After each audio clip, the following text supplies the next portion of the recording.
This is Mixlaw Production.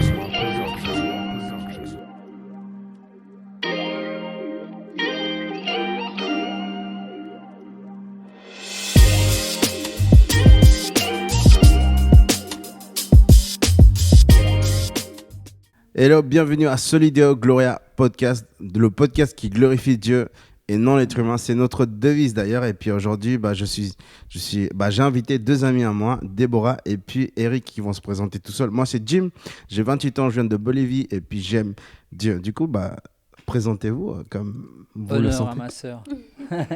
Alors, je m'appelle Déborah, j'ai 32 ans et je suis brésilienne et sicilienne. Voilà. Ouais. Très bien. Moi, c'est Eric. Du coup, j'ai 36 ans bientôt.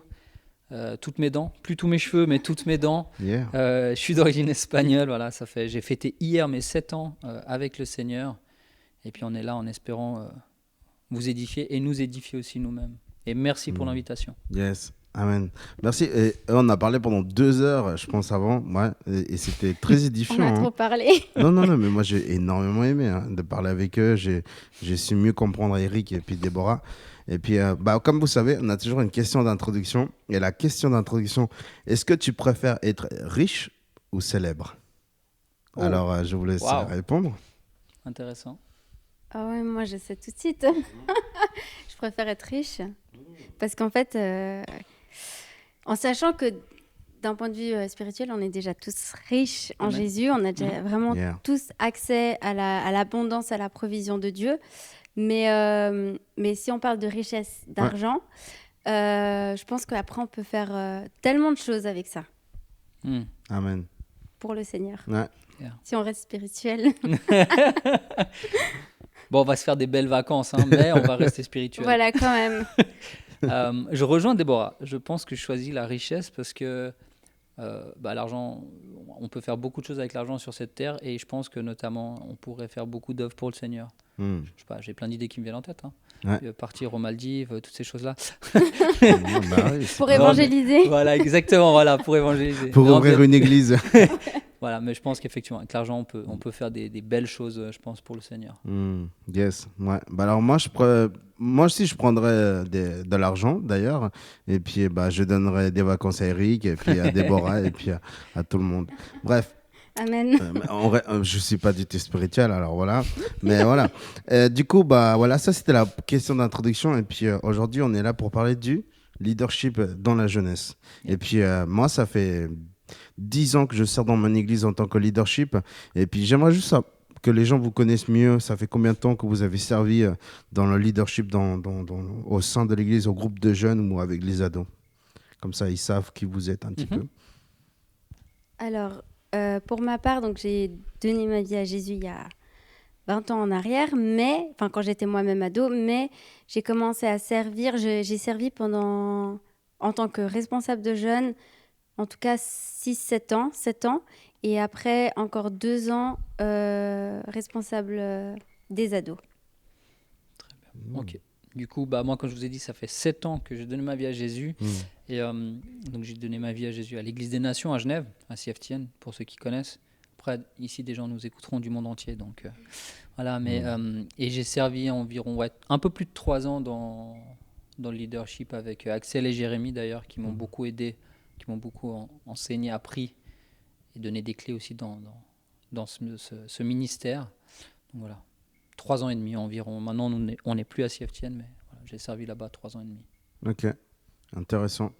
Ok, comme quoi, c'est des gens qui ont du vécu. Hein. Vous avez vraiment du vécu et puis on a un petit peu parlé aussi de vos vécus. Et puis on va aujourd'hui le extérioriser dans ce podcast. Du coup, la première question, et puis je pense que j'ai entendu des très bons échos à côté, c'est quoi le leadership selon vous, selon votre expérience ? Tu veux que je démarre ? Ok, très bien. Alors, selon mon expérience, je vais donner mon point de vue, mais avant, et c'est rigolo parce qu'on a eu un peu le même réflexe avec Déborah, avec ma sœur, parce que j'étais resté juste dans le dico, en fait, bêtement un peu, ok, c'est quoi le leadership ?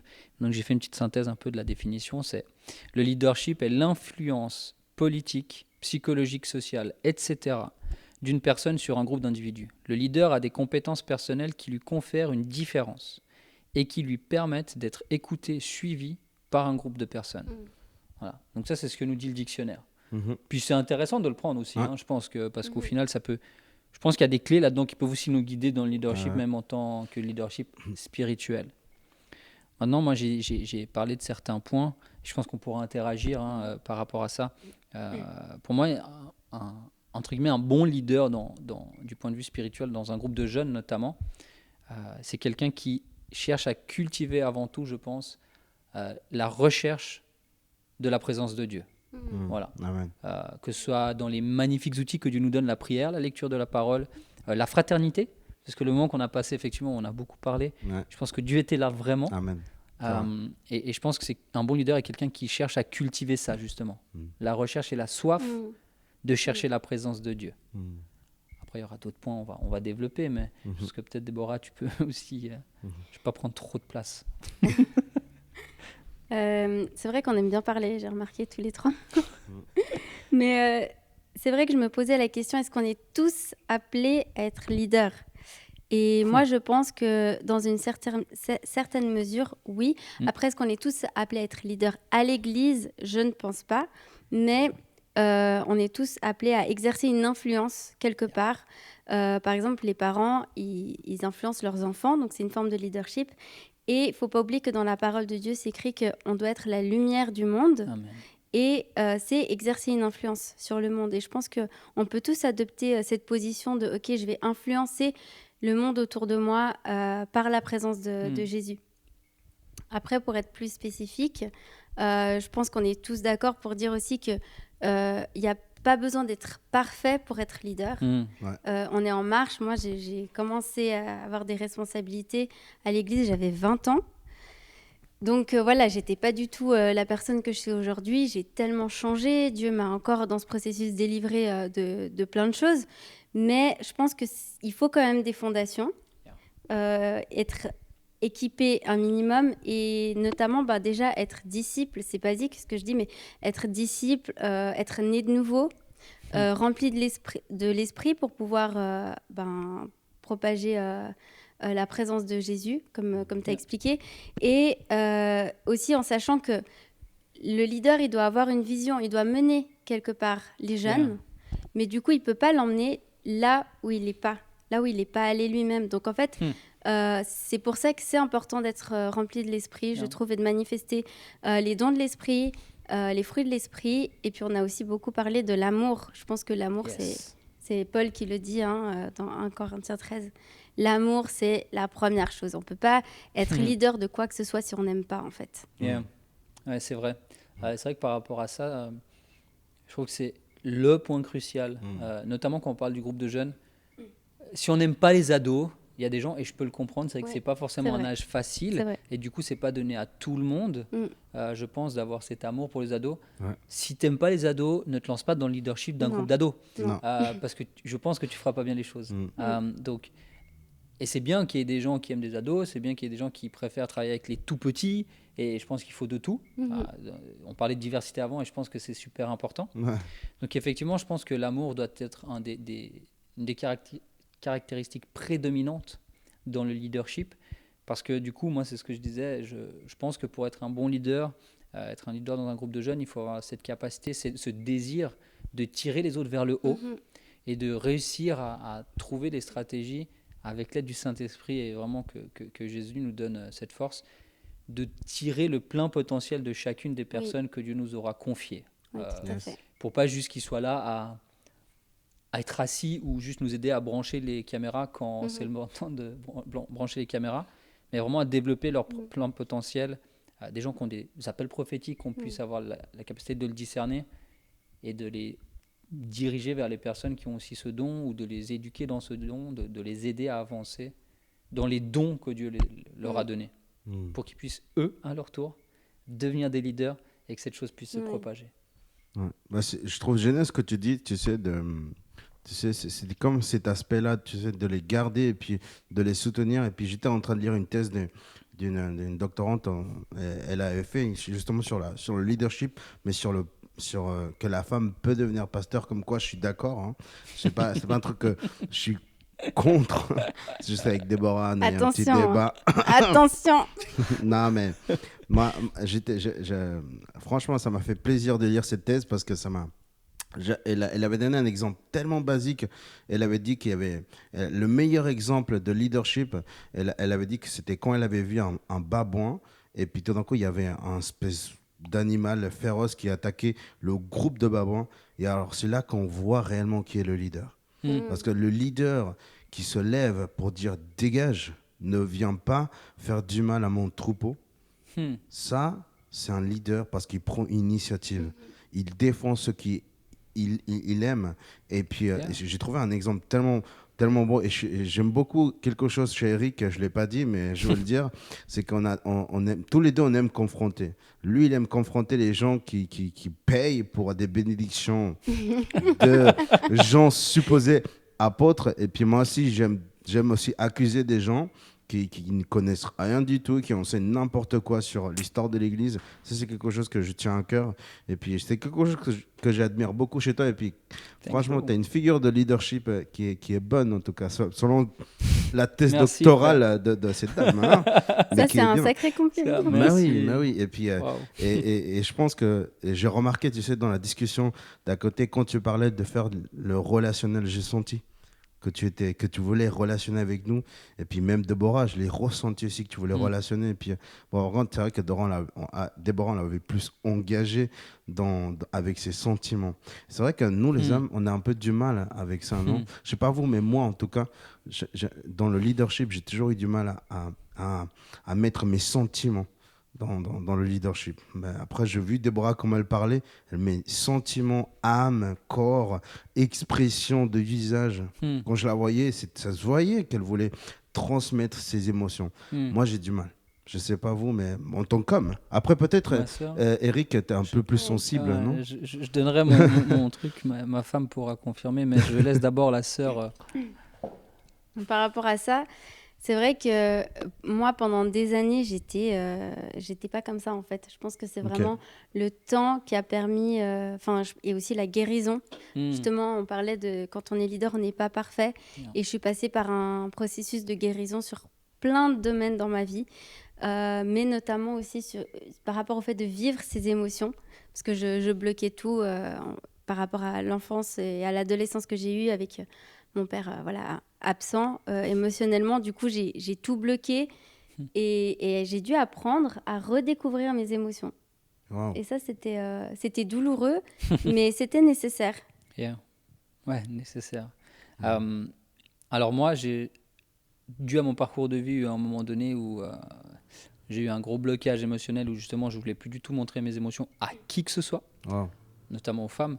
Mais à qui que ce soit, en fait, je voulais montrer que j'étais fort, moi je marche sur l'eau.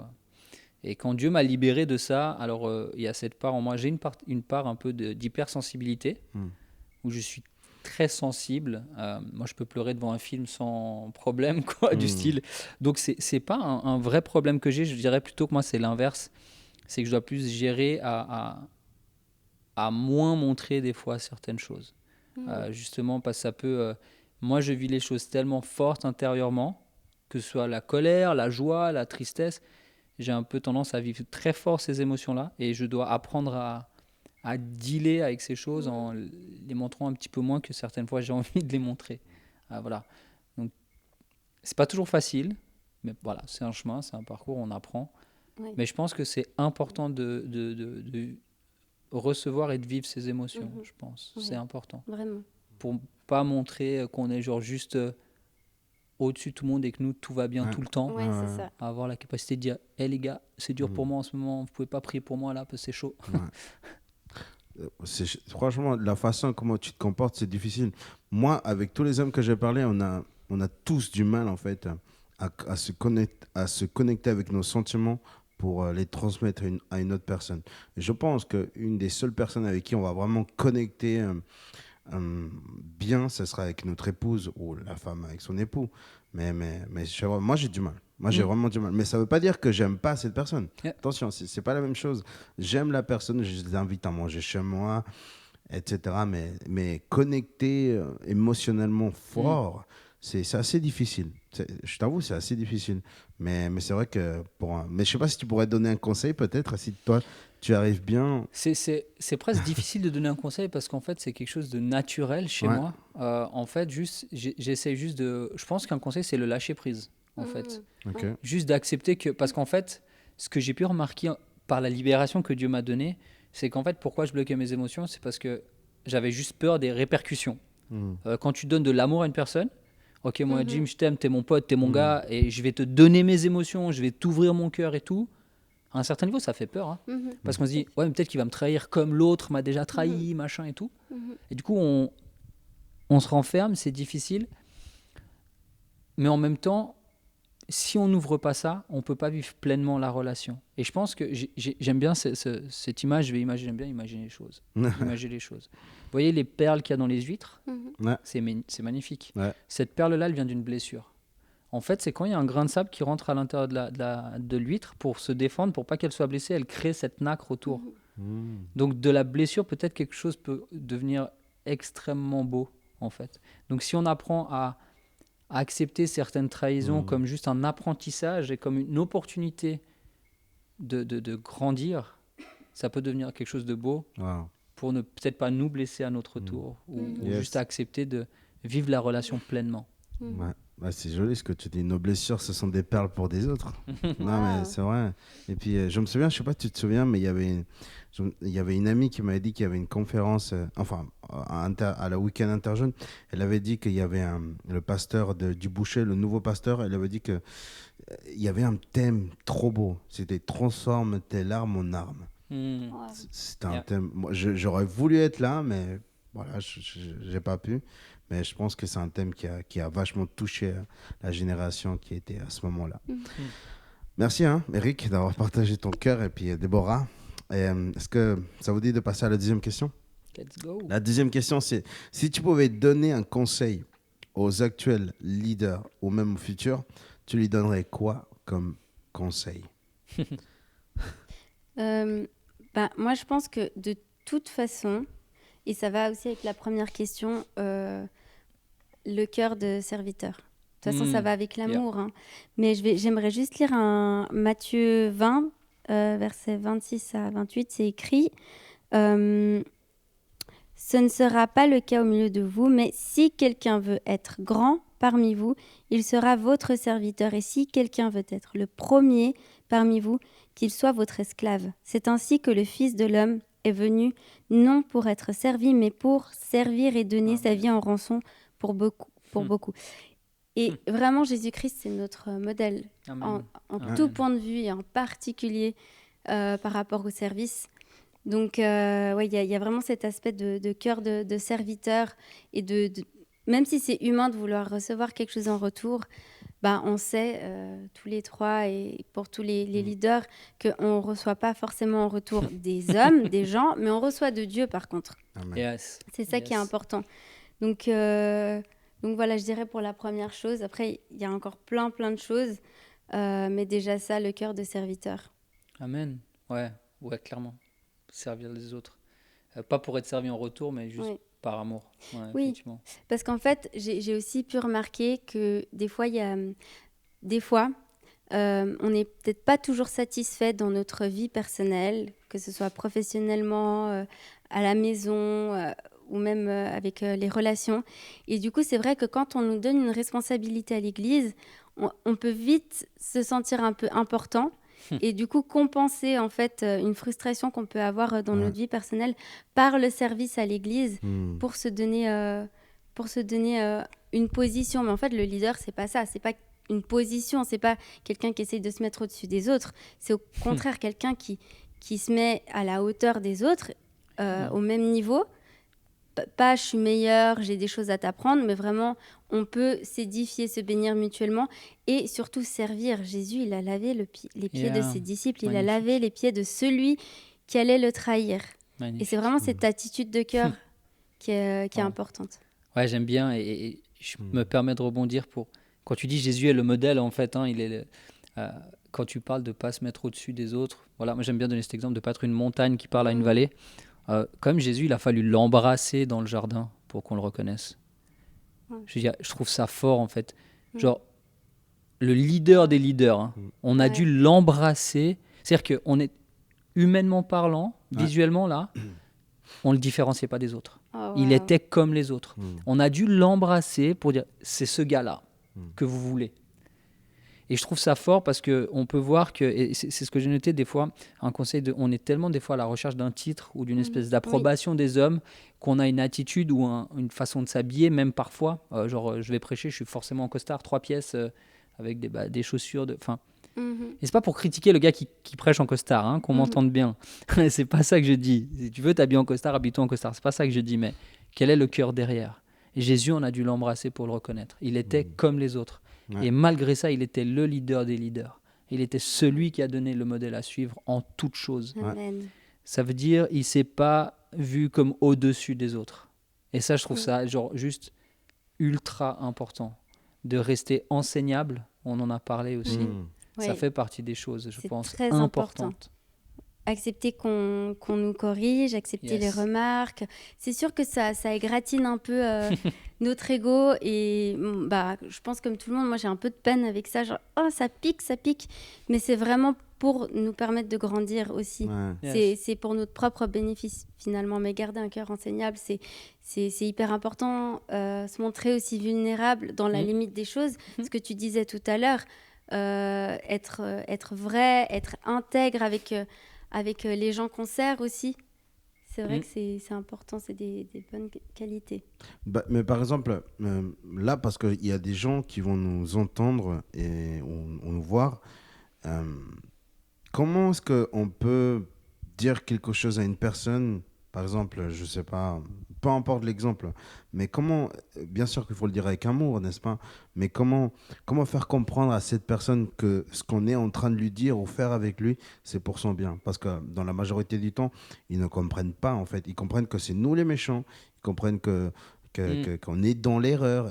Justement, ce qu'on était en train de parler avec Eric avant, c'est que voilà, ils n'ont rien compris les autres, nous sommes les victimes, etc. Mais comment faire comprendre aux autres que c'est pour leur bien ce qu'on est en train de faire avec eux? Moi, je pense qu'il y a une clé, en tout cas que j'ai pu percevoir. Après, on parlera au 3e point des erreurs, etc.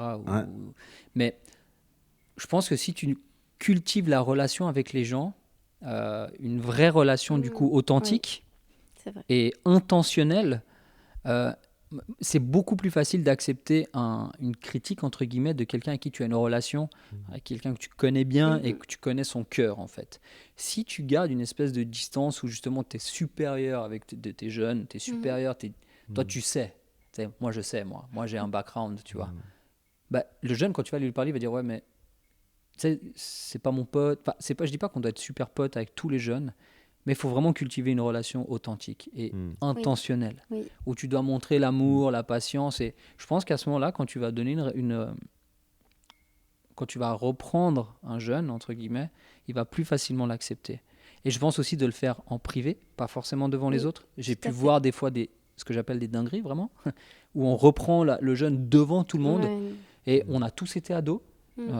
Moi, j'ai été ado pendant longtemps, parce que j'ai eu une crise d'adolescence qui a duré. Et c'est vrai qu'en adolescence, c'est un peu genre... Non, mais ces adultes, ils n'ont rien capté, en fait. Ils vivent pas ce que moi j'ai vécu, ils n'ont jamais vécu ça. Et je pense qu'on a un peu tous vécu ça dans l'adolescence, où tout d'un coup, on croit que tout le monde est contre nous.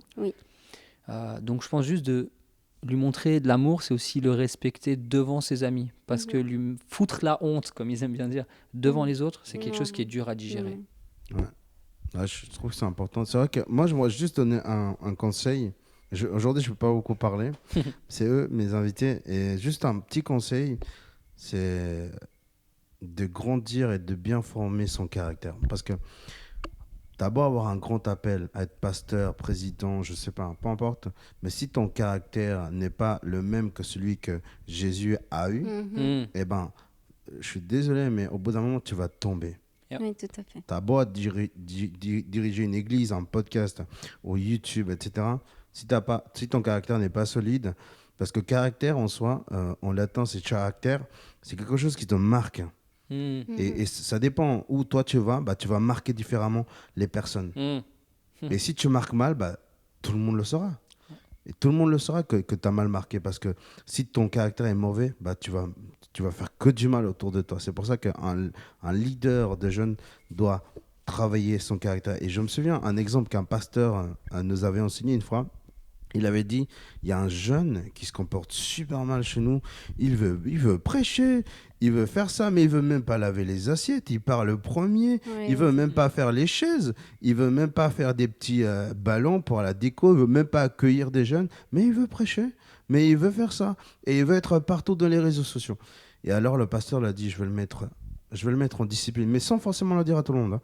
Il a dit, et on verra comment est-ce qu'il va répondre. Il a mis en discipline, il a changé d'église. Oh, ouais, c'est le caractère. Ouais. C'est ça. Et il a, Waouh. il a changé d'église et il a dit, ouais, ici on ne donne pas d'opportunité. Oui, ça, on a déjà entendu aussi. C'est On l'a déjà énorme. entendu. Ouais. C'est énorme. Mais est-ce que nous, on l'a pas dit aussi des fois? Ouais. Moi, oui, en tout cas. Bon, vous êtes beaucoup plus spirituel que moi.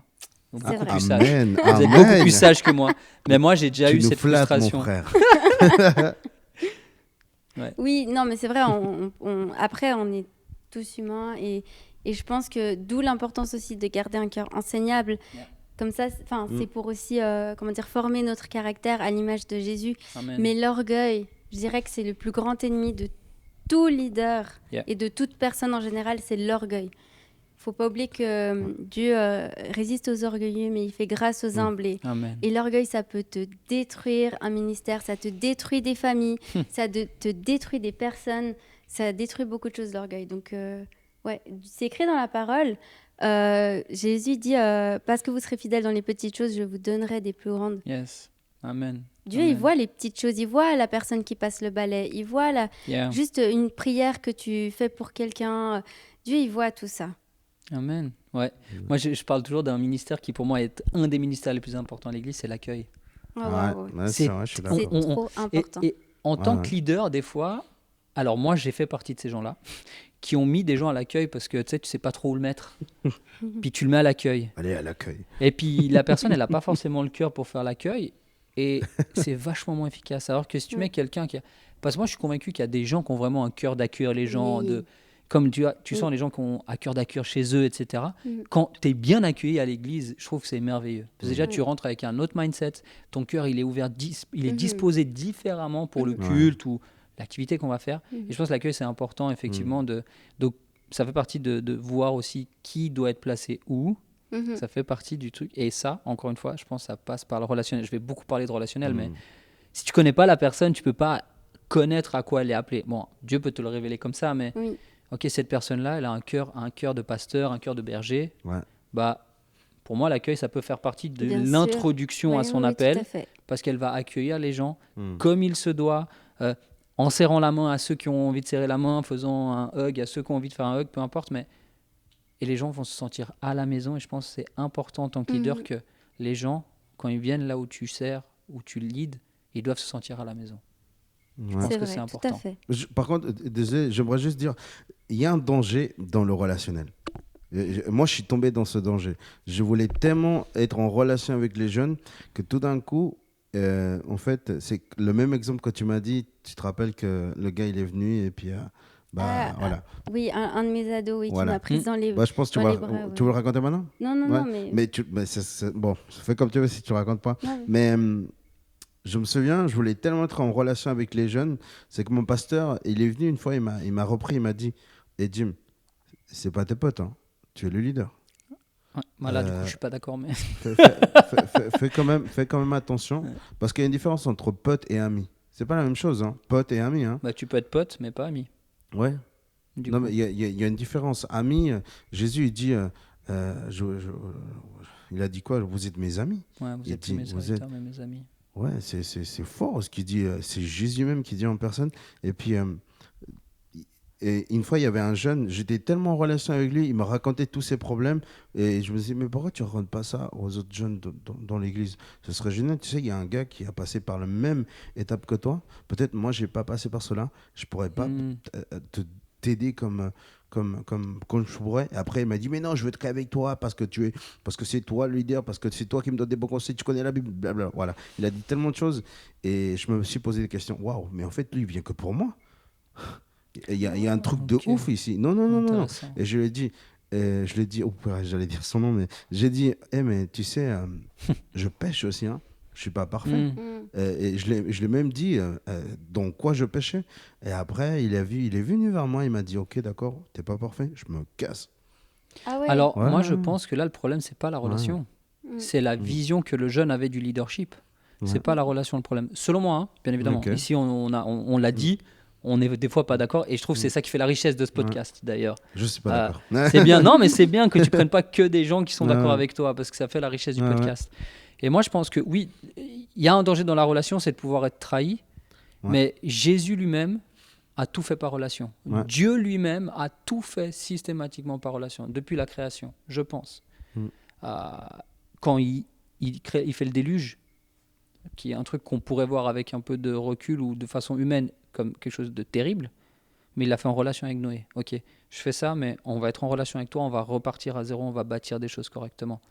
Je pense que la relation ne peut être que saine si tu mets des bases. On en parlait quand tu parlais de cet exemple-là. Oui. Si dès le départ, tu as mis un cadre et des bases, des trucs solides dès le départ, je pense qu'une relation ne peut pas être malsaine. Après, bien évidemment, il peut toujours y avoir des dérives. Ouais. Mais bloquer une relation à cause de la peur des dérives, du coup, je pense qu'on perd quelque chose. Je pense, à titre personnel. Tu peux le Parce dire que un du truc coup, Ouais. on bloque nos émotions, etc. Et du Ouais. coup, ça crée une espèce de distance. Mm. Ou alors ah, mais lui, c'est le leader absolu, tu vois, ah, machin. Mm. Hein. Ouais, je trouve que c'est dommage de bloquer les relations. Mm. Je pense. Mais c'est personnel. Hein. Encore une fois, je ne dis pas avoir Ouais, la bien doctrine sûr. parfaite. Du tout. Oui, je comprends tout à fait ce que tu veux dire, mais en même temps, je rejoins Eric dans le sens que C'est pour ça qu'elle est au milieu, tu vois. Ouais. Vous avez compris je suis la 6. Non, mais c'est vrai que je comprends par exemple avec. Bah après, ça dépend aussi la différence d'âge que tu peux avoir avec tes jeunes, mais Mm. par exemple, quand j'étais responsable des ados, il y a un ado justement qui il m'a prise dans les bras, il m'a portée en plus. Parce que voilà, je fais 1m50, ouais. Je suis jeune, voilà, mais j'ai quand même 32 ans. Lui, il en avait 16 ou 17, 16. Et en fait, je lui dis non, je suis ta responsable, tu fais pas ça. Et même, responsable ou pas, je suis pas ton ami, c'est vrai. Mais ça veut pas dire qu'on n'a pas un rapport, on n'a pas eu un bon rapport ensemble. Mhm. Donc, je trouve que tout est une question de limite et de contexte pour vraiment arrondir les angles Ouais. et trouver un entre-deux. Ça dépend vraiment du contexte parce que je pense fondamentalement que c'est important, les relations. Par exemple, avec mes ados, ils m'ont parlé de plein de choses. Yep. Et c'est vrai que, encore, j'en ai croisé quelques-uns.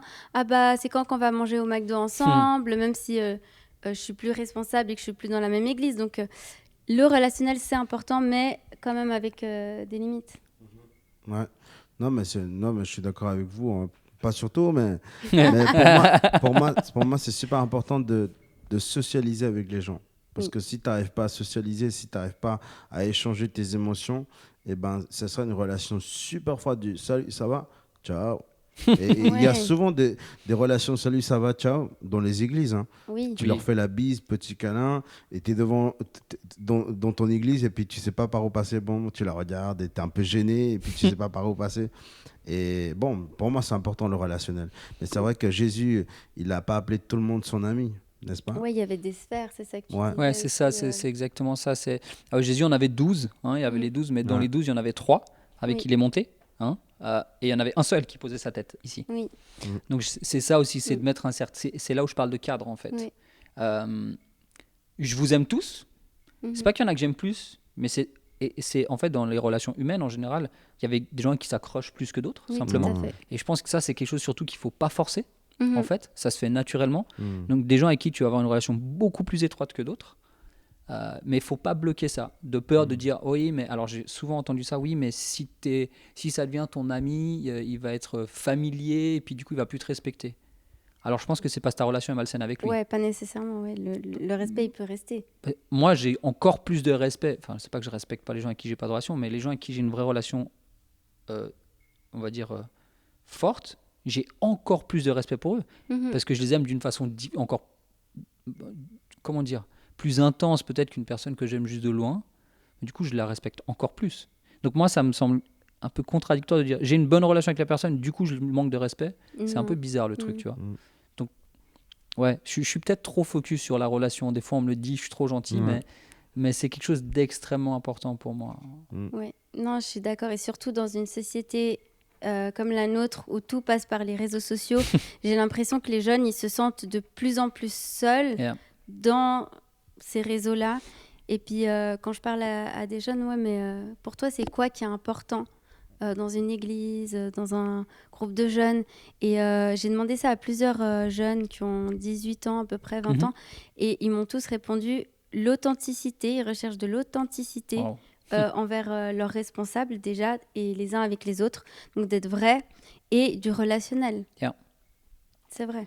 C'est vrai que moi j'entends, j'ai eu les échos de pas mal de gens, de jeunes qui ont pu quitter leurs églises avec l'argument justement de ouais, mais en fait nos leaders ils venaient pour prêcher, mais après on pouvait jamais leur parler. On pouvait pas avoir justement de relation avec eux. C'est pas ok. Et je pour pense moi, que c'est pas ok, ça. c'est un conseil pour moi. Du coup, si tu es leader ou tu es appelé à être leader, ne crois pas que ton seul rôle est la prédication. Non. Ça fait partie de ton rôle, oui, enseigner, bien sûr. Je pense que c'est primordial, on a dit, cultiver la présence de Dieu, oui, ça fait partie de cette chose-là, bien évidemment. On n'est pas là pour être juste un club social. Ok. Mais par contre, tu ne peux pas juste venir prêcher et repartir. Tu ne peux pas être un modèle si les gens ne te connaissent pas. Oui, c'est vrai. Ouais, tu vas être un modèle comme prédicateur, ça va s'arrêter là. Je trouve trop limité, en fait. Ouais, c'est trop limité. D'ailleurs, encore une fois, Jésus, quand il a marché pendant 3 ans avec les 12, il leur a montré tous les aspects. Tu vois, quand il prenait soin des gens, il a pas juste montré quand il faisait ses sermons, tu vois. Ce serait trop limité. Mais en fait, ce qui est beau, je trouve, et qu'on devrait cultiver davantage, je dis pas qu'il n'y a pas, mais qu'on devrait encore plus cultiver, c'est vivre le relationnel en incluant Jésus dans la présence de Dieu, rechercher la présence de Dieu ensemble, en communauté. Et je pense que ça, c'est vraiment inclure Jésus. Ça trouve un équilibre. Parce que les leaders, ils ne sont pas juste, comme on a dit, sur leur piédestal. Je pense que ça, c'était une autre génération. Quand moi, en tout cas, j'allais au groupe de jeunes quand j'étais ado, où j'avais la vingtaine. Et ben voilà, c'était ceux qui prêchaient, c'était des gens parfaits. Et puis toi, tu rentres à la maison avec tes combats et tu tombes et tout. Et puis tu dis, oh mon Dieu, mais je suis une mauvaise chrétienne, quoi. Alors qu'en fait, non. On est tous dans un processus. Et justement, c'est ce que tu parlais, hein. Désolé, Eric. Non, t'inquiète. Tu parlais sur le fait d'être vulnérable, justement. Et c'est vrai que y a... Bon, je ne vais pas dire le nom de ce pasteur, mais c'est un pasteur que j'aime énormément. Et puis, et il a donné ce conseil parce qu'il est tombé vraiment assez bas. Et puis, il a donné ce conseil, soyez vulnérables. Dites à votre église, à vos anciens que voilà, que vous ne pouvez pas tout faire et que vous passez par des moments assez forts. Et ça fait de nous des êtres humains. Parce que c'est ça, le danger, c'est que les gens nous mettent trop haut et puis tout d'un coup, ils disent, en fait, la vie chrétienne, j'arrive pas, etc. Bien sûr qu'elle est difficile, la vie chrétienne. Hein. Bien sûr, on doit porter notre croix. Et puis, je ne sais pas si tu voulais parler un petit peu sur cette vulnérabilité. Ouais, exactement. En fait, c'est ça, je pense que c'est un des conseils, effectivement, qui est un bon conseil, c'est de ne pas faire croire aux gens que tu marches sur l'eau. Bon, alors moi, je marche sur l'eau tous les matins au réveil. Non, il est très spirituel. C'est parce que je suis ultra spi, tu vois, c'est pour ça. Non, absolument pas, justement. Je pense que c'est important de montrer aussi quand c'est dur pour toi. Parce que, alors vous pas, comme je vous l'ai dit, vous êtes plus spirituel que moi, vous êtes fort. Ouais. Moi, j'ai des vraies difficultés. Non, mais je pense qu'on a tous des moments, des up and down. On a tous des moments où c'est plus dur dans la foi ou dans la vie, au travail, à l'école, dans la famille, peu importe. Hein. On a tous des difficultés, je pense, dans ce monde de fous. Et je pense que c'est important d'en parler aussi. Parce qu'en tant que leader, tu es amené à tirer les gens vers le haut, à prier pour les gens, etc. Mais n'aie pas peur de demander aussi des fois à tes jeunes, « Hé les gars, vous savez quoi, en ce moment, c'est chaud pour moi. J'aimerais bien que vous puissiez prier pour moi aujourd'hui. » Ça me ferait genre juste du bien, en fait. Et ça montre une accessibilité. Le fait de ne pas te montrer comme supérieur absolument à eux. Et ça cultive le relationnel. Amen. Parce qu'il y a un lien qui se crée quand on prie les uns pour les autres. Quelque chose qui est sain, je pense. Donc, je pense que c'est important de dire juste quand ça ne va pas, de le dire. Alors, sans rentrer dans, comme tu le disais, peut-être dans l'excès de toujours dire quand il y a un Ouais. truc, dès qu'il y a le moindre truc qui ne va pas, ou de tout exposer tes problèmes, mais dire, OK, les gars, en ce moment, c'est chaud, juste priez pour moi, s'il vous plaît. Et on va prier tous ensemble, et c'est beau, c'est magnifique. Oui, et ça va avec l'intégrité pour moi. C'est Yes. de pas se présenter comme quelqu'un de parfait, qui pêche jamais. C'est important pour moi d'être intègre. Peut-être que tu es leader ou peut-être que tu as des responsabilités, ok, mais pas besoin de se présenter comme quelqu'un de parfait, comme quelqu'un de super spirituel, comme quelqu'un... C'est important que tes actions, même dans le secret, et ce que tu dis aussi, même dans le secret, ça match les valeurs de la Bible, en fait. Et oui, on est dans un processus de sanctification. Et oui, parfois on tombe, mais on se relève. Et c'est important de ne pas faire semblant, de ne pas vivre dans le compromis aussi avec le péché. Ça aussi, c'est très important parce que c'est une porte ouverte. Et en fait, il faut savoir que quand on a des responsabilités, peu importe, et même déjà quand on se lève pour Dieu, je vais plutôt partir de là. Quand on choisit Jésus de base, on se lève pour Dieu, peu importe ce que c'est.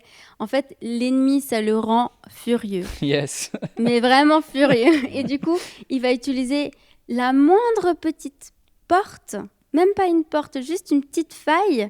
Il va essayer d'y aller pour détruire quelque chose dans ta vie.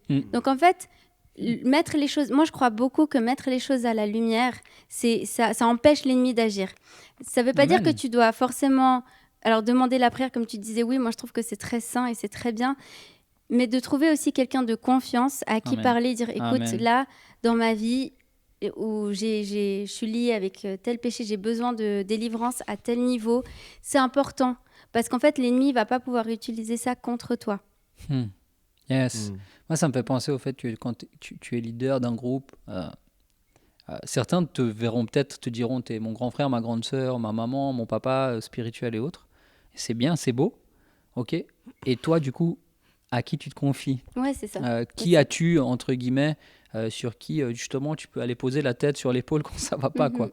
Donc, c'est ce qu'on disait d'être enseignable, ça fait partie des choses où tu dois avoir quelqu'un, moi j'appelle ça un peu un garde-fou, quelqu'un qui est aussi là à qui tu peux te confier sans tabou et qui peut te reprendre aussi toi à ton niveau quand ça va pas et de dire ok là j'ai besoin et là tu peux te livrer et ouvrir les choses. Je pense qu'il y a quelque chose de très sain aussi dans la parole nous le dit, de confesser ses péchés.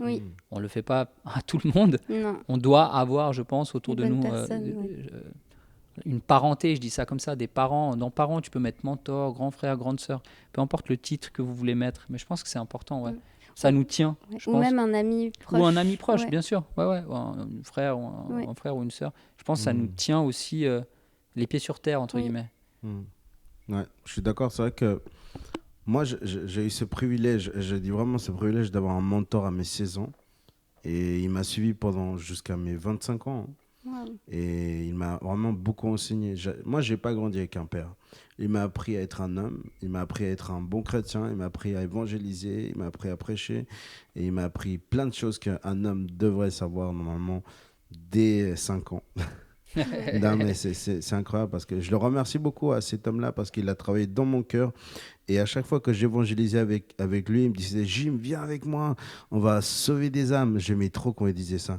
Et moi, je l'accompagnais parce qu'une des choses que j'aime énormément faire, c'est évangéliser et parler aux gens et défendre la foi et puis surtout voir des vies transformées. Amen. Ça, c'est une des choses que... Et ça, c'est un deuxième conseil que je donne, pas beaucoup de conseils aujourd'hui, mais c'est d'avoir un mentor, d'avoir une personne qui va te mentorer, pas une personne qui va pas te dire des mensonges, mais qui va dire des vérités peut-être un peu fortes, non ? Mais des fois, elle va te faire du bien, comme Bernabé d'ailleurs, comme on parlait de lui. Mais on a besoin d'un mentor fort dans les moments où on doit être corrigé et un mentor qui nous encourage à marcher comme Jésus a marché dans ce monde. Et puis voilà, moi c'est ce que je voulais dire. Je ne sais pas si vous voulez en rajouter plus. Moi j'ai comme toi un peu la grâce d'avoir un... Parce que je l'appelle vraiment mon père, il est comme un père pour moi dans l'esprit. Il fait partie de... Enfin, il est un peu celui qui m'a presque enfanté dans mon ministère en fait. Voilà. Moi, j'étais convaincu d'être appelé à totalement autre chose et c'est lui qui m'a dit non mais en priant ensemble, il m'a dit non, mais là, c'est ça, c'est clair, Ouais, c'est net. Ça, ouais. Et tout d'un coup, j'en parle autour de moi et tout le monde me dit mais t'avais pas capté, mec? Oui, c'est clairement. Ouais. Enfin bon. Et donc, oui, c'est effectivement une grâce d'avoir une personne vers qui vous pouvez vous tourner en toutes circonstances. Ah, des fois, c'est plus agréable, des fois moins, parce que justement, il nous fait des remarques, des fois, qui piquent, C'est ça, ouais. mais c'est pour notre bien. Moi, ma fille, si je veux toujours lui faire plaisir, elle va manger McDo et des bonbons tous les jours. Oui. Pour son bien, elle le fait pas. Bah ouais. Et ça lui fait pas plaisir parce qu'elle voudrait pouvoir manger ça tout le temps. Mais pour son bien, c'est mieux que non. C'est comme c'est bien qu'elle se couche tôt pour pas être fatiguée à l'école.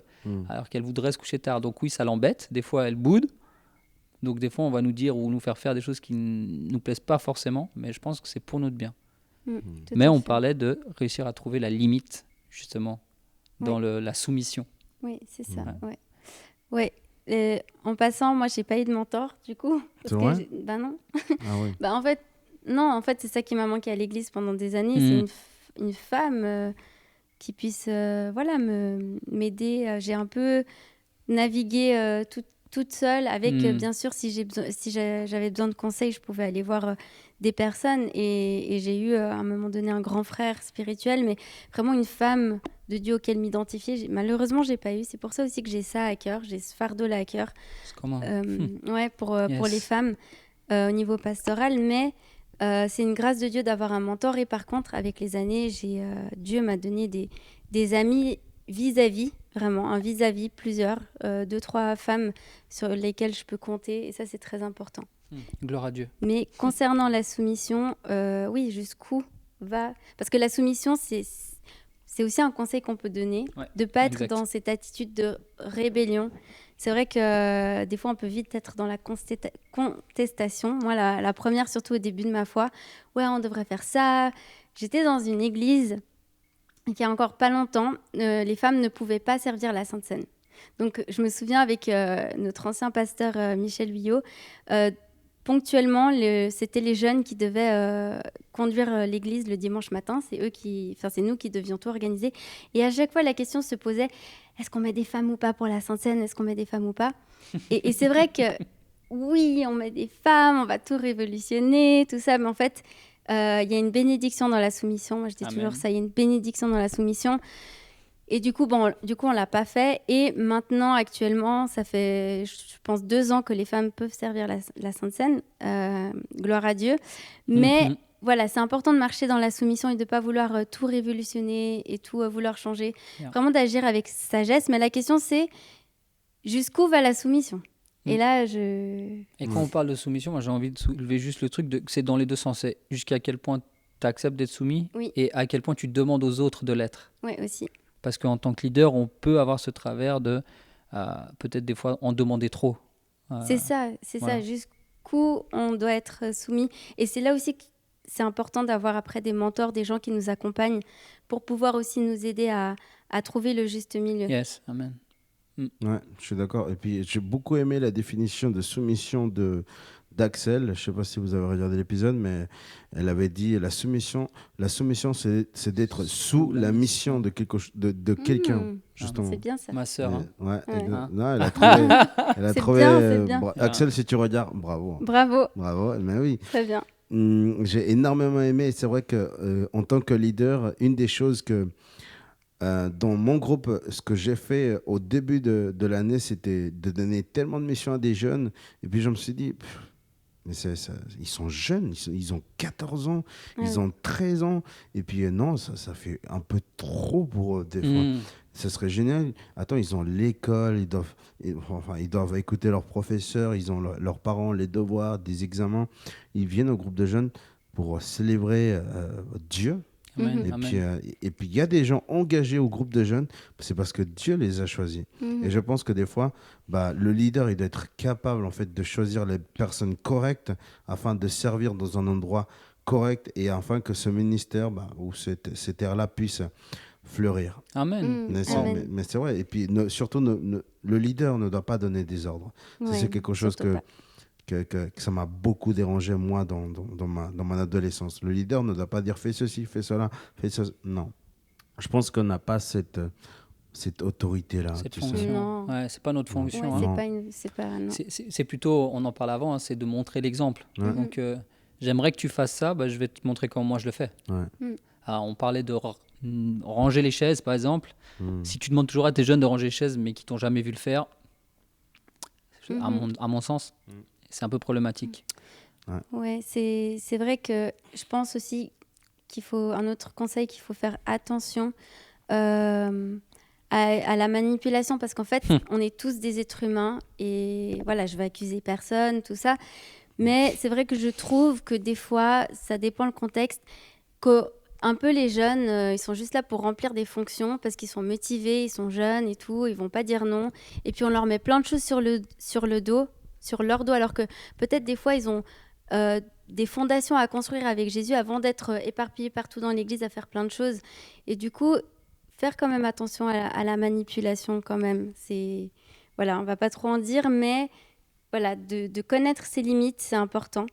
De connaître, voilà, ben, là, j'ai aussi des responsabilités, même en ayant 14 ans, on a ses études, on a quand même des choses à faire qui sont importantes, et c'est pas parce qu'on est jeune et qu'on n'a pas de famille, qu'on n'a pas d'enfants, qu'en fait on doit être au service comme ça de l'église sur un claquement de doigts. Ouais, les gens ne nous appartiennent pas. Hein. Ouais. Non. Mais c'est ça. Les gens ne nous appartiennent pas. Et ça, je pense que c'est quelque chose qui peut être parfois un peu difficile à digérer. Je sais pas, tu as marché avec un jeune pendant X temps, il a servi Ouais. avec toi, il a servi avec toi dans le groupe de jeunes. Tout d'un coup, pour lui, vient la saison de partir, pour X ou Y raison. Hein. Et il le fait vraiment en paix avec toi. Et tu dis, j'ai la conviction que voilà, ma place maintenant est ailleurs, c'est une nouvelle saison. Et moi, je suis convaincu que Dieu est un Dieu de saison. Hein. Mhm. Donc, Tout à fait. je pense que si la personne part pour les bonnes raisons, c'est OK. Et donc, éviter de juste la bloquer, en fait. Genre, la personne va te dire, je sens que c'est mon temps de partir. Alors, malheureusement, des fois, certains partent sans prévenir. C'est une autre histoire. Mais si tu as bâti la relation, ils ne le feront pas. Oui. Je pense. Mais si la personne vient te dire qu'elle sent que c'est son temps de partir, juste prie avec, bénis-la et envoie-la. Parce que je pense que le but d'un leader, c'est d'enseigner la personne pour que les valeurs du royaume soient bâties à l'intérieur de son esprit, Amen. afin d'être enseigné, d'être bâti justement, d'être empuissancé, ça se dit pas trop en français, mais voilà, pour être envoyé. Oui. Parce que le but, c'est qu'après, le modèle qu'elle a pu recevoir puisse être multiplié à l'extérieur aussi. Ouais, pour faire des Et là, disciples à son tour. Ouais, Amen. Tout à fait. Amen, exactement. Amen. Ouais. Top. Bah, on va passer à la troisième question. Hein. Vous êtes prêts? Yes, let's go.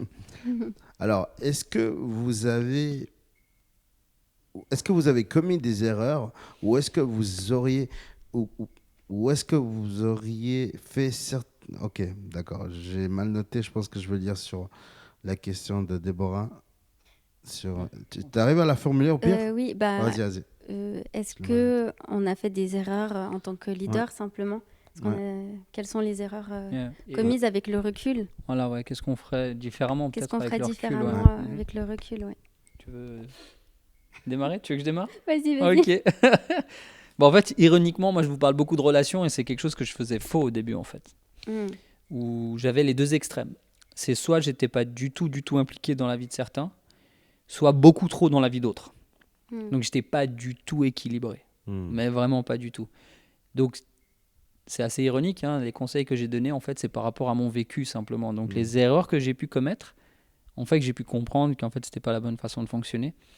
Donc, j'étais quelqu'un d'extrêmement, et c'est quelque chose avec laquelle je me bats encore, quelqu'un d'extrêmement orgueilleux, justement, où j'avais l'impression que parce que j'avais un titre,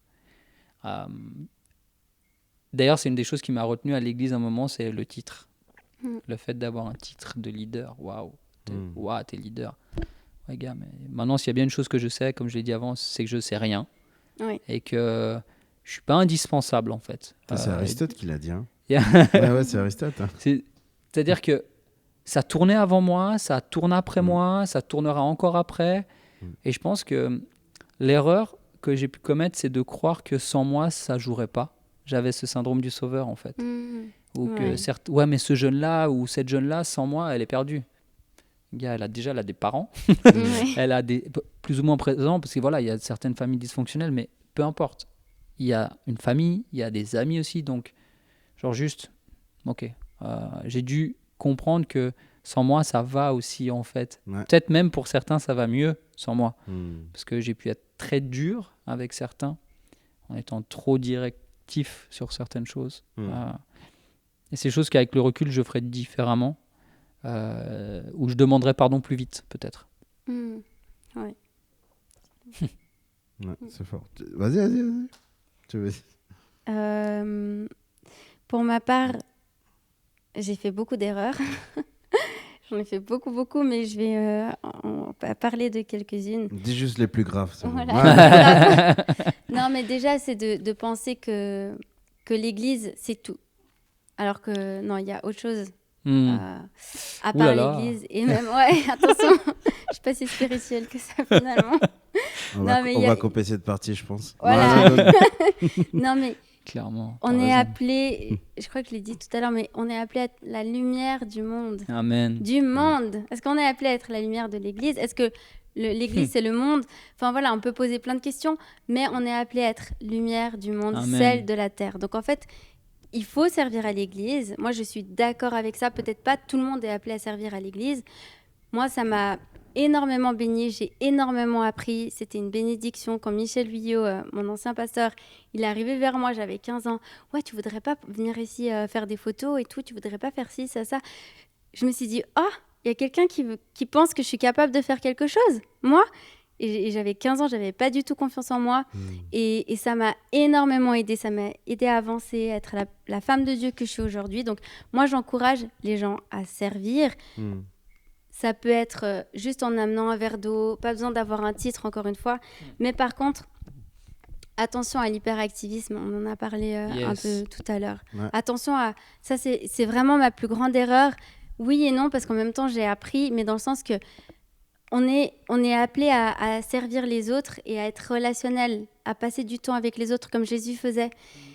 Et en fait, moi, je pense que j'ai passé beaucoup trop de temps à faire plein d'activités, à organiser plein de choses, parce que je voulais, mais aussi parce qu'on me l'a demandé. Et en fait, à pas avoir le temps de passer du temps avec les gens, à connaître vraiment les gens.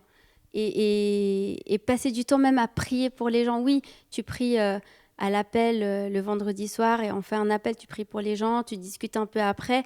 Mais dans la vie de tous les jours, en fait. Des fois, j'étais à l'église 5 fois par semaine, 6 fois par semaine, à organiser des trucs. J'avais pas le temps d'aller boire un café avec quelqu'un. Et pour moi, ça, c'est un regret, vraiment. J'aurais voulu passer plus de temps et c'est quelque chose que, du coup, j'essaye de mettre en place parce que après toutes ces années, des fois, les mauvaises habitudes, elles restent. Les mauvaises habitudes dans la vie rude. Ouais, c'est exactement. Donc, voilà, privilégier le relationnel plus que à l'être, verbe être, plus que faire. Amen. Voilà. Yes. J'aime cette phrase. À fond. Être plus dans l'être que dans le faire. Je pense que ça, je te rejoins clairement. J'ai eu ce gros défaut, je dirais, parce que pour moi, c'est un défaut, en tout cas, selon ma façon de voir les choses. L'activisme, en fait. On est là, genre, à préparer des conférences, à préparer la prédication, parce qu'il faut que ce soit une prédication parfaite. Il faut que absolument tout soit écrit, que soit carré. Et c'est bon d'avoir des bonnes prédications, les amis. Attention, je ne dis pas qu'il faut arriver en mode freestyle, c'est pas ça que je dis. Mais si on est tellement obsédé par l'activité plutôt que par le fait d'être avec les gens, et alors là je vais citer un des slogans de mon église qui est « faire la vie ensemble ». Si on est plus, nous on aime dire aussi le cœur avant les mains. Si tu es là à donner les mains, mais qu'il n'y a pas le cœur derrière, c'est presque stérile, j'ai envie de dire, en fait.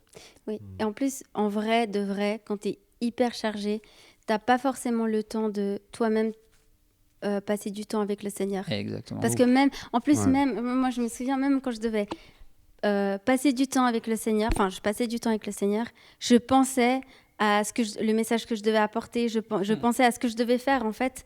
Et du coup, c'était jamais un temps passé avec le Seigneur, sans intérêt, entre guillemets. C'est ça, tu le faisais pour faire bien le truc derrière. Oui, c'est parce pas pour toi avec lui. Je dois prêcher, je dois apporter un message, donc forcément, il faut que je prie et tout. Alors oui, je prie, mais c'est pour aussi quelque chose... C'est pas forcément mauvais, mais dans le sens que j'ai pas... on peut négliger sa relation avec Dieu personnelle. C'est ça aussi. Ouais, c'est ça. Moi, c'est exactement ça. Et puis, l'Église va s'arrêter de tourner si on n'est pas là. Je t'assure que l'Église ne s'arrête pas de tourner si tu n'es pas là. Même si tu as des responsabilités de fou, l'Église sera là demain. Et au pire, si ça se fait pas, ça se fait pas. C'est pas grave. Si telle activité se fait pas, je vous promets, c'est pas la fin du monde. Ouais.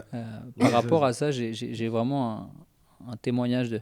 Ok, j'avais organisé à l'Église des Nations justement une conférence avec un invité extérieur et tout. J'avais vraiment eu cette conviction de créer, en fait, d'organiser ce week-end. Hein, c'était sur 2 jours.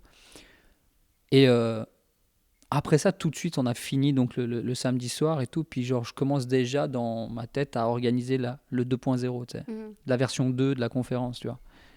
Puis après quelques semaines, genre dans mon organisation, ok, c'est qui que je vais inviter, je commence déjà à en parler autour de moi et tout. J'en parle avec mon mentor. Et mon mentor, il me dit, mais Dieu t'a dit de faire une version 2 ou pas? Et genre là, tu sais, c'est le petit tic qui te claque derrière la tête, comme ça, qui te réveille et puis qui te dit, bah non, mais Dieu, il n'a pas parlé en fait. Donc moi, je suis déjà en train d'organiser un truc sur lequel Dieu n'a pas encore parlé. Donc, prendre du recul et dire, bah en fait, non, il fallait une conférence, c'est très bien comme ça. Oui. Ok, donc justement, ne pas rentrer dans l'activisme, de dire, j'ai créé une conférence qui a super bien marché, l'église était full, on ne savait plus où asseoir les gens, donc il faut faire une deuxième, puis il faut louer une salle plus grande. Dieu, il n'a rien dit. Donc, c'est une erreur que j'ai faite de vouloir faire des choses et de faire parfois des choses alors que Dieu n'avait pas dit de les faire. Et ça, c'est vraiment trop important ce que tu dis, parce que des fois, on se dit, ah, il faut faire ça, ça, ça, il faudrait faire ça pour que les jeunes soient plus impliqués. Enfin, notre objectif en tant que leader, c'est que les jeunes rencontrent Jésus. Amen. Et du coup, on se dit, qu'est-ce qu'on peut faire pour que les jeunes rencontrent Jésus? Ah, on pourrait mettre ça en place, on pourrait mettre ça en place, on pourrait mettre ça en place. Oui, on pourrait, mais est-ce que Dieu veut, comme tu disais? Et en fait, est-ce que la présence de Jésus ne suffirait pas? Tout simplement. Drop the mic. C'est ça, hein, clairement. Wow.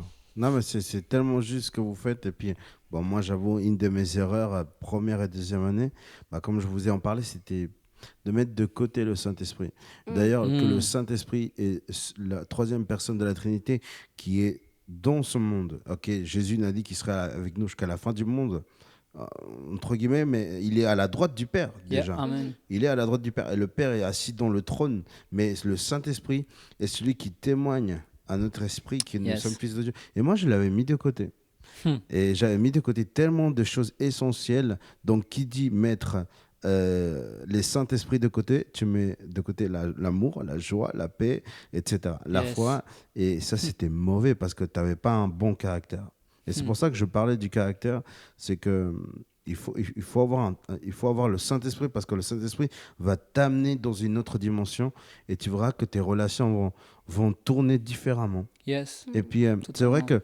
Et j'aimerais te donner un conseil, c'est que dans le relationnel, peut-être tu ne vas pas plaire à tout le monde. Clairement. Tu vas pas plaire à... Jésus ne plaisait pas à tout le monde. Et il ne faut pas chercher à plaire à tout le monde. C'est ça. Ouais. Jésus et on ne pourra pas. Et Jésus ne plaisait pas aux pharisiens, aux Esséniens, même à ceux qui étaient les religieux de cette époque. Non, Jésus, il avait son caractère, il avait sa façon de parler. Et moi, je suis convaincu que Jésus criait quand il prêchait. Parce que le gars, il n'avait pas un micro comme moi j'ai aujourd'hui. C'était 5000 personnes. Je ne vois pas le grand Jésus dire « Asseyez-vous, s'il vous plaît ». Non, le gars, il gueulait quand il prêchait. Mais bien sûr, pour que toutes les personnes l'écoutent, c'était un gars passionné, c'était un gars qui avait l'esprit en lui en plus. Amen. Et ça, c'était une des choses dans lesquelles je me reproche aujourd'hui. Je me reproche, et puis c'est leur avertir aux personnes de dire faites attention à ne pas mettre le Saint-Esprit de côté. Et juste pour un petit peu remodir, c'est quoi aller avec le Saint-Esprit dans le groupe de jeunes pour vous? Tu dis marcher avec le Saint-Esprit? Ou marcher avec le Saint-Esprit, oui. Vivre la présence du Saint-Esprit. Aussi, ou la vivre. Hein. Vas-y, développe. C'est tout ça. De bien comprendre. Ça lève plein de questions. Waouh. Tu veux répondre? Je te sens lancé. Non, tu veux que j'y aille? Vas-y.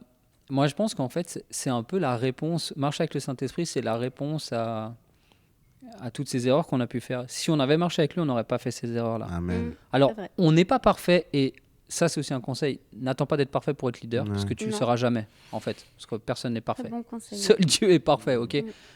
On a parlé de différents personnages bibliques avant dans notre discussion avant le podcast. Je sais pas... Pierre, par exemple, comme le gars, il a un peu renié Jésus, tu vois, pas qu'une fois en plus. Le gars, la première fois qu'il prêche, ce qui se passe, c'est assez hallucinant, en fait. Donc, il n'est pas parfait du tout, mais c'est pas pour autant que Dieu l'a pas utilisé. Ok ? Mhm. Donc on joue pas avec la grâce, voilà. Mais n'attends pas d'être parfait. Juste petite parenthèse. Mais je pense que marcher avec le Saint-Esprit, c'est à chaque fois que tu as une idée, par exemple, d'une activité, une conférence ou autre, n'importe quelle activité, je pense de prendre du temps pour t'asseoir, prendre du recul, prier. Ok, Seigneur, est-ce que vraiment c'est ce que tu veux pour le groupe de jeunes ? Où est-ce que tu veux nous mener dans le groupe de jeunes ? De quoi tu veux que je parle ? Quels fondamentaux je dois apporter à ce groupe pour le bon fonctionnement du groupe, pour la bonne croissance ?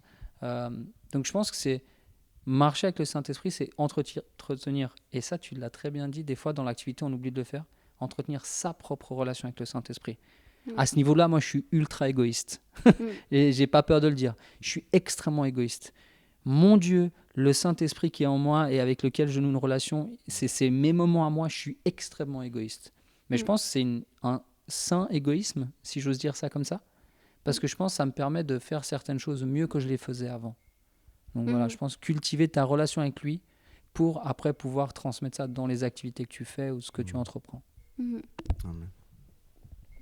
Ouais, c'est une bénédiction, je trouve, de servir le Seigneur. C'est même, je dirais même un privilège à tous les niveaux, sans forcément être leader, avoir cette position entre guillemets de leader. Juste de servir Dieu, pour moi, c'est un privilège. Et c'est vrai que je trouve que, en tout cas dans les grandes assemblées, je trouve qu'il n'y a pas forcément... On a toujours eu en fait ce problème de ne pas avoir assez de jeunes qui se lèvent et du coup, c'est toujours les mêmes qui font tout.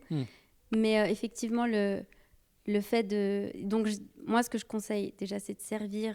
on a été créé aussi pour ça. Donc, servir dans les petites choses sans forcément avoir une position. Mais en fait, le fait d'inviter le Saint-Esprit là-dedans, ça va nous aider à mettre les priorités. Comme tu disais. En fait, tu as très bien dit... et aussi dans la manifestation des dons de l'esprit, pour moi, une assemblée, que ce soit dans une église ou une église maison ou dans un bâtiment comme celui-ci, on est appelé à vivre et à manifester ensemble les dons de l'esprit. En fait, déjà pour s'édifier les uns les autres, s'édifier personnellement, mais aussi, c'est aussi comme ça que les gens venaient à Jésus. C'est aussi ça le but des dons, des miracles. C'est pas juste...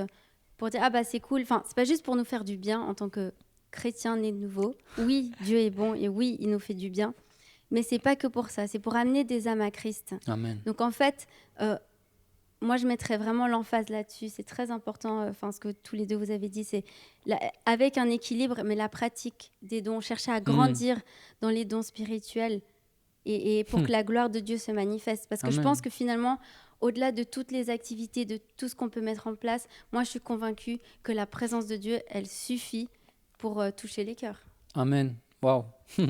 Ça, c'est fort. Ça me fait penser à un exemple une fois où justement j'avais été repris par mon mentor par rapport au fait d'écouter un peu plus Dieu, d'écouter un peu plus que le Saint-Esprit. D'ailleurs, Jésus, il a quand même dit que c'était avantageux qu'il parte pour nous donner le Saint-Esprit. Et donc, le fait de le négliger, c'était un peu fou, en fait. Des fois, on est un peu fou. Oui. Lui-même a dit, c'est mieux que je parte et je vais vous envoyer cette puissance. Et donc, après cette période où, justement, mon mentor m'avait repris, Hubert m'avait repris par rapport à ça, une fois, pendant un culte de jeunes, il y a la louange, en fait. Et vraiment, le Saint-Esprit, lui, tout seul, est en train de ministrer toute l'assemblée, en fait. Et genre, il est en train de faire un travail en profondeur à l'intérieur de chacun d'entre nous. Moi aussi, même des leaders, de chaque jeune qui était là. Et genre, c'est un truc de ouf. Et là, fini la louange, toujours déjà le moment difficile. Tu sais pas trop comment arrêter la louange. Tu sais, c'est toujours un moment, je trouve, réussir à rester dans la présence pleine de Dieu. Au moment où tu arrêtes la louange, je trouve toujours que c'est un moment un peu... C'est une transition compliquée. Et ce jour-là, c'était moi qui prêchais. Et j'ai vraiment cette conviction où je vois qu'il y a plein de jeunes qui se disent « Il s'est passé quoi là ?» C'est ouf ce qui s'est passé. Et c'est comme si le Saint-Esprit me dit, mais t'as pas besoin de prêcher en fait. Waouh. Et c'est pas que je suis meilleur que qui que ce soit, parce que j'ai fait beaucoup de fois l'erreur de pas suivre le Saint-Esprit. Mais ce jour-là, j'ai cette conviction de dire, ma prédication, je la mets de côté, on va débriefer. Vous avez senti quoi ? Le Saint-Esprit, il a fait quoi là ? Comment il t'a parlé à toi ? Et là vient plusieurs témoignages. Moi, j'ai une libération de ça. Moi, j'avais mal ici, maintenant j'ai plus mal. Et tu sais exactement ça. Le Saint-Esprit à lui seul, parfois, t'as rien besoin de rajouter. Ouais. Donc, pas faire l'erreur de dire Dieu, il a fait un truc incroyable là. Ouais, mais moi, comme j'ai préparé ma prédication, faut que je prêche. Parce Ouais, que c'est finalement, ça. ça dépend pas de nous. Et ça, Amen. c'est une erreur. Amen. Aussi, c'est aussi au travers de l'activisme, mais c'est de penser que ça dépend de nous, en fait, alors que pas. Absolument pas, clairement. Ouais, c'est clair. C'est Dieu à travers nous, oui, Voilà. parfois, mais des fois, il n'a même pas besoin de nous. Ouais. Il vient là, il fait son travail, Mm. et il le fait nettement mieux que nous. Amen. Déjà, ouais. Donc, genre, Dieu, il a fait un travail incroyable. Toi, tu veux rajouter ton bon travail par-dessus. Écoutons Dieu, Ouais. j'ai Amen. envie de dire. Écoutons Amen. Dieu. Moi, ça m'est arrivé, tu sais, j'avais déjà. Moi, je suis quelqu'un de très organisé. Quand je prépare une thématique, je prépare déjà tout en avance. Et puis, j'avais une thématique de 6 prêches. Et ça prend beaucoup de temps pour préparer une prédication. Et puis, tout d'un Mhm. coup, je suis en prière. Ça, c'était il y a 3 ans et demi en arrière, dans la prière, je sens change ce que tu as fait. Mm. C'est pas pour eux ce que tu as fait. Et puis là, je dis, mais. Waouh. Wow. Ouais. Il y a des heures de travail. Mais tu sais, je me posais quand même des questions. Et tu dis, ok, d'accord, ok. Et puis c'est là que Dieu me ramène avec un thème sur, je pense, 2 ans, c'était il y a 2 ans, où Dieu me ramène dans un thème, c'était sur les juges, voilà. Parce que en ce moment-là, les jeunes, ils ont besoin de voir des héros. Ils ont besoin de voir comment est-ce que Dieu utilise des gens. Et en ce moment-là, j'avais pris une thématique qui n'était pas convenable pour eux. Et quand tu vois les juges d'Israël sont Déborah, voilà, qu'on la considère pas trop des fois, mais moi je la considère en tout cas. Et tu vois qui encore comme Samuel est considéré aussi comme un juge. Et comment est-ce que Dieu les a utilisés? C'est Gédéon. Et vraiment, c'est des personnages tellement forts. Et puis quand j'ai fait cette série, je voyais comment les jeunes, ils voyaient vraiment ces héros. Ils disaient, mais Dieu peut m'utiliser. Oui, Dieu peut t'utiliser comme Yes, ça. amen, amen. Et ça, pour moi, c'était la réponse du Seigneur. Que des fois, je ne sais pas vous, mais j'ai du mal à expliquer aux gens comment écouter le Saint-Esprit. Parce qu'il est écrit dans la Bible que tu peux écouter le Saint-Esprit. Yes. Et comment expliquer cela aux gens? Parce que moi, de base, je n'arrive pas à expliquer aux gens comment écouter le Saint-Esprit. Ok, C'est intéressant. trop chaud à expliquer. C'est clair. Tu veux rebondir là-dessus Vas-y, ou... Ok. Pour ceux qui me connaissent un peu plus intimement, ils vont dire que pour moi c'est facile. Parce que Dieu m'a donné cette grâce d'avoir cette capacité de l'entendre. Mais moi, le conseil que j'ai envie de dire, juste, entretiens ta relation avec lui. Ouais, Pour reconnaître la voix de quelqu'un, il faut connaître la personne. Mhm. c'est ça. Alors Ouais. moi, si j'ai jamais entendu ta voix et tu me parles, je dis, bon, c'est un gars qui parle. Maintenant, ta voix, je la connais. Donc quand je vais l'entendre, je sais, ah, ça c'est lui. Donc je pense que si tu entretiens ta relation avec lui, ça passe par la lecture, hein, bien sûr, de la parole. Je pense que c'est la première chose qui nous parle. Ça part par la prière, par la louange. Moi, la louange, c'est quelque chose, je trouve, qui Mhm. transmet quelque chose d'extrêmement fort dans l'esprit. Et si tu entretiens cette relation avec Dieu, avec le Saint-Esprit, je pense que tu auras beaucoup plus la capacité d'entendre sa voix. Mhm. Il a dit, mes brebis entendent ma voix. Ok. Mhm. Mes brebis, c'est mes brebis. C'est pas mon leader ou mon prophète. C'est mes brebis. C'est tous. Mhm. T'as pas besoin d'avoir un titre. Genre, il y a des jeunes qui pensent que nous, on entend parce qu'on est leader et eux, non. C'est faux. Il y a même des leaders qui n'entendent plus depuis des années, qui font semblant d'entendre, Oui, et des enfants ouais. qui entendent. Ouais.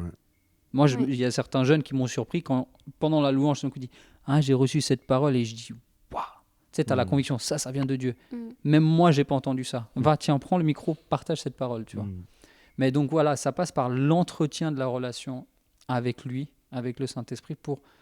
Tu sais, regarde, je donne toujours cet exemple-là. Comment vous pensez que vous savez, il y a des experts en faux billets. Bon, aujourd'hui, il y a de moins en moins de monnaie physique, mais Mhm. des experts en argent, leur formation, pour reconnaître des faux billets, en fait, ils n'en touchent jamais. Pendant 6 mois de formation, ils ne touchent que des vrais. Des vrais, des vrais, des vrais, des vrais. Et à un moment donné dans la formation, ils vont leur glisser un faux. Puis tout d'un coup, Mhm. c'est bizarre ça. Mais en fait, avec Dieu, c'est pareil. Si tu entretiens toujours à chercher cette relation avec lui, quand quelque chose de faux va venir, tu vas savoir quand c'est pas de lui. Ça va pas être dans le sens, je cherche à entendre quand ça vient de lui, mais c'est plutôt quand ça viendra pas de lui, tu auras la conviction que c'est pas de lui. Mhm. Je sais pas si c'est clair mon explication, mais Ouais, moi, j'ai compris. c'est en cherchant le vrai avec lui, l'authenticité dans la relation avec lui aussi, que tu auras la capacité, quand tu as une idée qui te vient en tête, si c'est pas lui, tu le sauras tout de suite. Tu n'auras pas la pète, c'est un petit truc qui... Non, je jette. Et pour le reste, ça coule, c'est tout seul. Mm. C'est juste cette paix, en fait. Ouais. Ça, c'est sûr, c'est un flow après. Oui. Ouais, comme une fleur qu'on entretient. Donc, Yes. c'est ça, il faut l'arroser. Donc, il faut prier, passer du temps dans la présence de Dieu, lire sa parole. C'est vrai qu'on dit tout le temps ça. Tout le temps. Yeah. Tout le temps. Lisez vos Bibles. Priez. Écoutez de la louange. Mais pourquoi on dit ça aux jeunes? C'est parce qu'on sait que c'est comme ça qu'on entend, Yes. qu'on arrive à discerner. Entendre déjà la voix du Saint-Esprit et en plus la discerner. Yes, Parce qu'on amen. me pose souvent la question aussi, mais comment tu sais que c'est le Saint-Esprit? C'est comme ça, c'est comme tu as expliqué.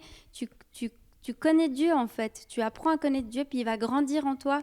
Sa présence va se développer en toi. Et si c'est contradictoire avec la parole de Dieu, enfin voilà, tu vas le savoir. Yes, amen. Et d'ailleurs, tu m'as fait souvenir à un pasteur, il s'appelle David Barcelo d'Espagne. Il avait dit une fois, c'était drôle parce que il avait raconté ça quand il prêchait. Il y avait un jeune homme qui a dit Dieu, vas-y, parle-moi. Il avait dit parle-moi. Il y a le pasteur qui vient et dit hey, j'ai reçu une parole d'encouragement. Est-ce que je peux? Non, attends, j'attends que Dieu me parle. On a toujours, je sais pas, mais si vous avez vécu ça, vous, moi j'ai vécu ça dans mon groupe de jeunes, pas que, mais dans mon église aussi. Et moi je me suis senti un petit peu mal, tu sais, où des fois Dieu te donne une conviction, une parole pour lui dire, et puis cette personne-là, elle la rejette juste parce que moi je pense que ces gens-là, ils ne pensent pas que Dieu peut nous utiliser pour parler aux autres personnes. C'est trop bizarre, n'est-ce pas? Moi j'y crois que Dieu peut parler à travers. Bien sûr. J'y crois, vraiment. Oui. Je pense que Dieu parle tantôt d'une autre, tantôt d'une façon, tantôt d'une autre, et le peuple n'en prend pas garde. Hein. Des fois, c'est vrai qu'on n'entend pas. Et moi, je trouve fou parce que des fois, même, on limite presque Dieu. Ouais, il faut que ce soit lui qui me le dise audiblement. Ouais. Déjà, entendre la voix audiblement de Dieu, je pense que ça peut faire peur. Hein, ok. Donc, oui, il passe à travers des gens. Et en fait, des fois, même, il passe par des choses même pas chrétiennes. Tu sais. Genre, tu vas être en train de marcher dans la rue, tu vas voir un panneau publicitaire et je sais pas, ça parle de la paix. Puis à ce moment-là, en fait, tu venais de prier pour avoir la paix. Donc, il faut être sensible à un peu tout ce qui nous entoure, moi, je pense. Ça peut arriver dans un film, j'en sais rien. Du coup, il y a une réconciliation d'un couple dans les films romantiques. Et en fait, toi, ça fait 2 semaines que tu pries pour te réconcilier avec un ami. J'en sais rien, tu vois. Je donne des exemples qui peuvent paraître un peu bidons. Mais je pense qu'il faut être sensible et vraiment attentif à un peu tout ce qui se passe autour de nous. Sans vouloir toujours tout spiritualiser à l'extrême, parce que ça peut être une dérive. C'est ça. Mais je pense être sensible et vraiment attentif à ce qui se passe toujours autour de nous. Ouais, le discernement, ça se demande au Saint-Esprit. Ouais, amen. On peut demander le discernement. Apprends-moi, Seigneur, à discerner ta voix. Apprends-moi à discerner ce qui est de toi ou ce qui n'est pas de toi.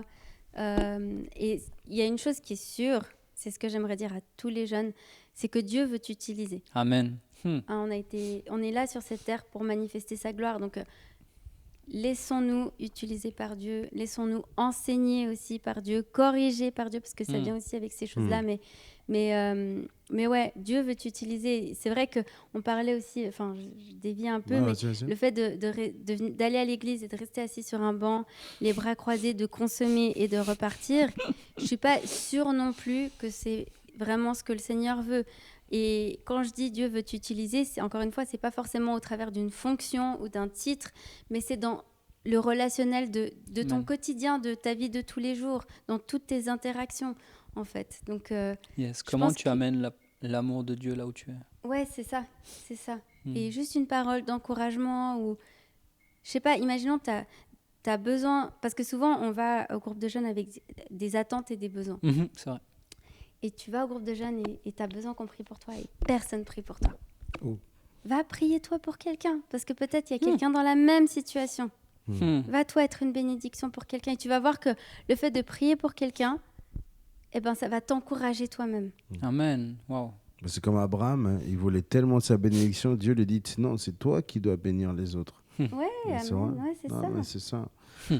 Yes, mes frères, on a déjà fini la 3e question et je pense que on va finir là. Et tu n'aimerais pas faire un peu de pub pour ta conférence sur Wow. comme tu veux, vas-y, hein. On te laisse le moment. Cool, merci Vas-y. Jim. Du coup, j'organise une conférence pour femmes qui s'appelle Tu es précieuse, pour femmes et pour filles. Il n'y a pas vraiment de limite d'âge, mais ça s'appelle Tu es précieuse. C'est le 9 mars. Il faut s'inscrire sur Internet. Et dans le site internet tuesprécieuse.ch, on a aussi une page Instagram, Précieuse Conférence. Donc, inscris-toi, ça va être super. On a une dame qui a écrit un livre qui s'appelle Christine Gallet, qui va nous partager son témoignage, ce qu'elle a vécu. Le thème, c'est un Dieu qui guérit. Donc, les filles, il faut aller chercher votre bénédiction. Amen. On a besoin d'être guéris, d'être restaurés, d'être délivrés pour avancer avec le Seigneur. Et des fois, il y a des choses qu'on met un peu sous le tapis, qu'on ne veut pas déterrer parce que c'est douloureux. Et ça nous empêche de grandir, ça nous empêche d'avancer avec Dieu. Donc, moi, j'ai vraiment à cœur qu'on puisse toutes devenir les femmes que Dieu nous a destinées à être. Et ça passe aussi par la guérison. Il y aura des ateliers, il y aura une table ronde avec Sandra Duby. Donc, franchement, venez, on va passer un super moment. Et cette conférence pour les femmes, c'est pas seulement pour les mamans, comme j'ai pu entendre.